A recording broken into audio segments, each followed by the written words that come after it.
এই খান রে খান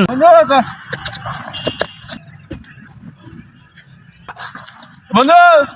50 টাকা পাইছি কইরা রে শালা বন্ধু সেই 50 টাকা কর করা বন্ধু 500 টাকা পাইছি 500 কর করা টাকা কর শালা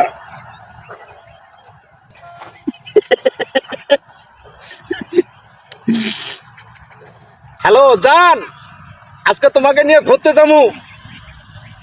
আরে 500 টাকা আমি পড়ি পেয়েছি 500 টাকা আজকে সন্ধ্যার সময় ঘুরতে যাবো আশুলিয়া বাজারে ভাই কি ভাই আমার 550 টাকা হারাই গেছে, আপনারা পাইছেন নাকি ভাই? ভাই এই আমি 50 টাকা পাইছি আর ওই 500 টাকা পাইছি।